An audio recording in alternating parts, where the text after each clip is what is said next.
we simply collapse because we cannot support economically the empire, and we cannot protect ourselves when every day we're creating enemies by interfering with every other nation's political dispensation with the use of force.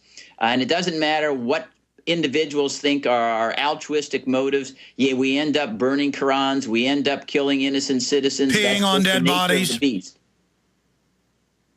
Well, I mean, you saw the Marines urinating on the bodies, and I heard talk show hosts defending it. And I'm like, don't you know how many troops this is going to get killed now? Yeah, right. And the idea that the other people don't get angry, you know, when we're killing them and we're destroying their country, I mean, we would react the same way. And we are so arrogant, we somehow think that these people whose countries we're occupying will be grateful and they'll throw flowers at us and we get angry. How come you're not grateful? I mean, we lecture Hamid Karzai in Afghanistan. Oh, you should be loving us. You know, why are you telling us don't do nighttime raids? Why are you telling us not to use predator drones that kill women and children? You should love us because we've saved you from all this. It's like the SWAT teams. It's like the SWAT teams with the drug war. You should love us busting down your doors in the middle of the night. You should love the checkpoints. You should love the black uniforms. And it's like, no one likes this. Everyone sees it as a threat instinctively. Final point, and then I want to get to some calls here, Bruce, and I don't want to hog all the time with you today, and I want you to be able to get some questions. But I think the elite also forgets the point that it's not just about having weapons.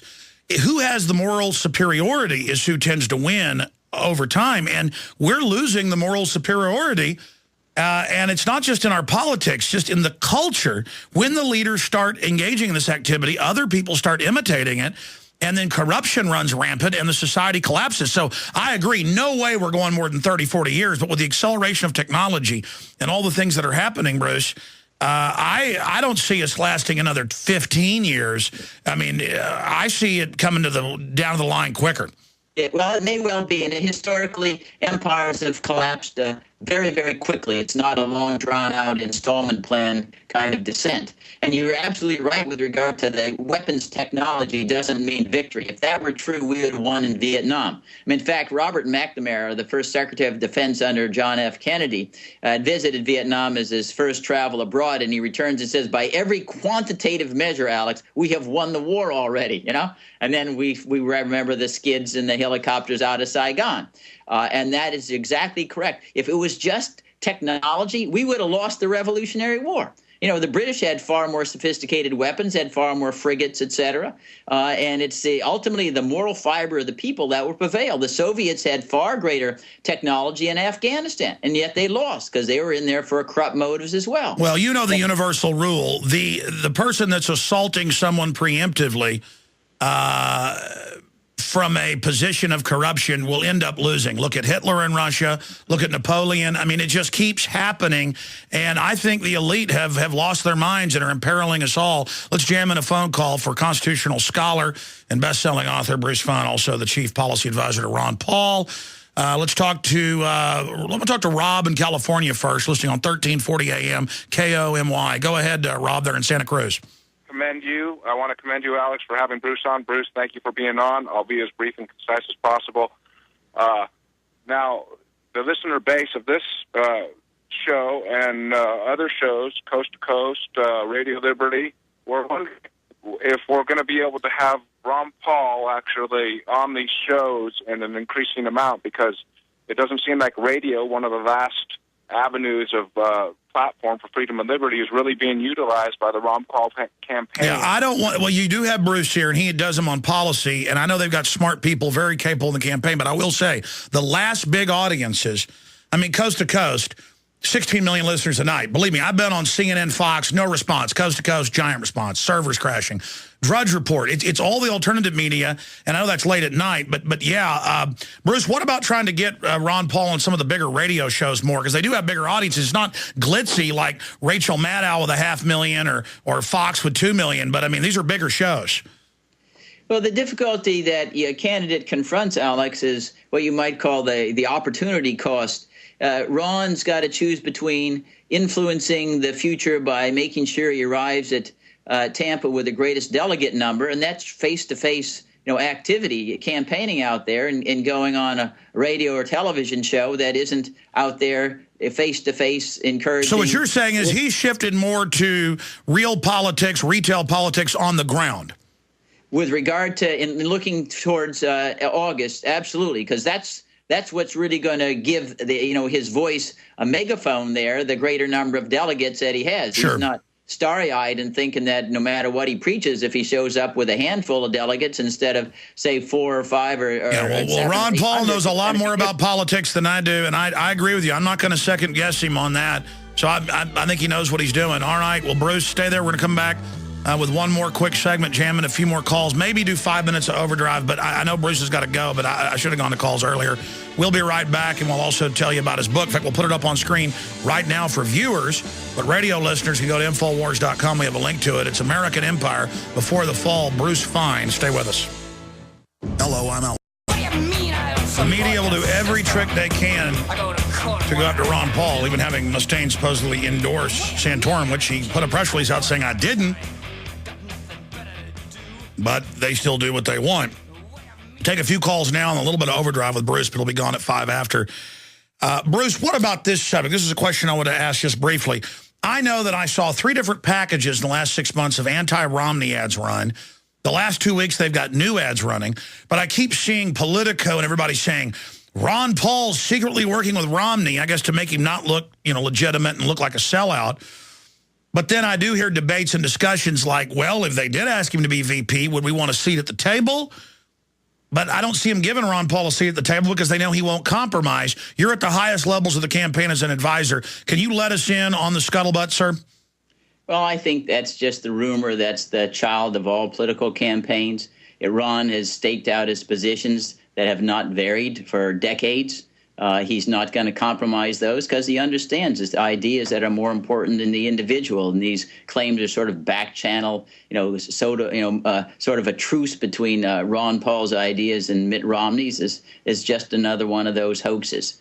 And you can't imagine more opposites when you read Mitt Romney's cri de coeur for invading Iran today in the Washington Post op-ed, any more people who are opposite with regard to our foreign policy and where we ought to be spending our defense dollars, to protect Americans in America rather than being the policeman of the world. So I think all your audience can be reassured and comforted that Ron Paul is not renouncing any of his fundamental points, no matter what. And we talked to Lou Rockwell. I've talked to some folks behind the scenes in the Paul campaign. They laughed at it. Yeah. But they just keep running it. Oh, Ron Paul sold out. It's all an attempt to stall his support. Another stinking trick. Let's go to Jeremy in Kansas. You're on the air with Bruce Fein. Go ahead. Hey, you can hear me, Alex? Yes, sir. Go ahead. All right. Hey, I'm running for Congress here in 2nd District of Kansas.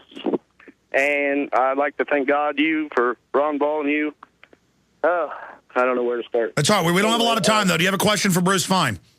Yeah, what's the best advice you could give me?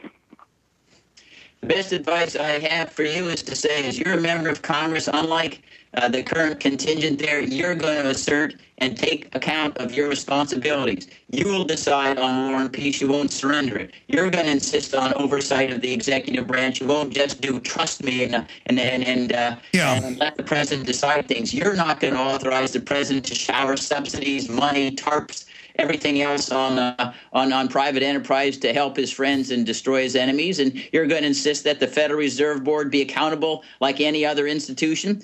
Congress should have its oversight as any other institution. Yes, and sir. It's just outlandish that it can create $1 trillion out of thin air with no congressional authorization or involvement whatsoever. You're right. So you say, as you're a member of Congress, you're going to actually make decisions rather than the current invertebrate branch that now surrenders every darn thing to the president. Let's go to another call. Great points. Powerful points. Diane in Louisiana, quickly. Go ahead. Question for Bruce Fein. Yes, Mr. Fein, I know you work closely with Ron Paul, and I understand he is a very soft-spoken individual, but I like to see him when he gets ready to come out on that panel, not only say that he's for liberty, but he just needs to pepper it up a little bit and let him know he's against the NDAA and the shutting down of the Internet and the Federal Reserve and TSA. And wanted to say that the last time Gerald Celente was on there, I agree with everything he said about Ron Paul's need to step it up a little bit. Well, Ron Paul is working himself to death out there, and he is a gentleman. But when he gets attacked, he'll come back with fire. But, Bruce, we're about to go to break, but 20 seconds on that. Yeah, what about getting Ron Paul, to be a little more vicious, or is he just too gentlemanly? Well, he's not somebody who's inclined to ad hominem attacks. Maybe you'd like him to be on 20 cylinders when he's on 15. Stay there. We'll be right back. Stay there. I want to jam in a few more calls, but Bruce Fein, Chief Policy Advisor of the Ron Paul campaign, constitutional lawyer, author, is our guest for just 5 more minutes. You got cut off by the break. You were making your point about, people say they want Ron Paul to get in there and attack more. He does attack, but yeah, when he says, I'm the candidate of the Constitution, I'm the guy for liberty, he does do that. I think he is so humble, which is what we need, instead of all those egomaniac narcissists. But at the same time, I would like to see him attack him a little bit more.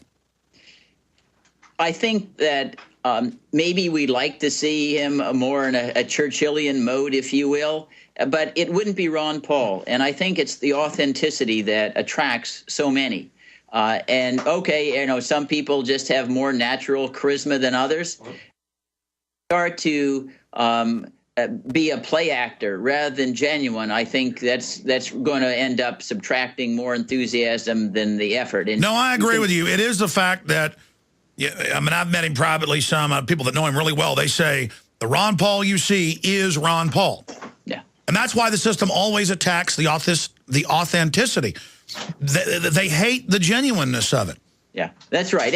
And I think you see perhaps Romney is the most artificial candidate whatsoever, and he attempts to paint himself as just an ordinary guy, mingling with NASCAR owners and making just a little $370,000 a year and pointing out his wife, drives Cadillacs and the trees are the right size. And I think that hurts Romney because everybody sees he's really out this not because he has any genuine interest in the exercise there. He's trying to maneuver and paint himself in a new image in order to win votes. And it's not bad that he's rich. It's bad that he tries to act like he's just a blue-collar guy.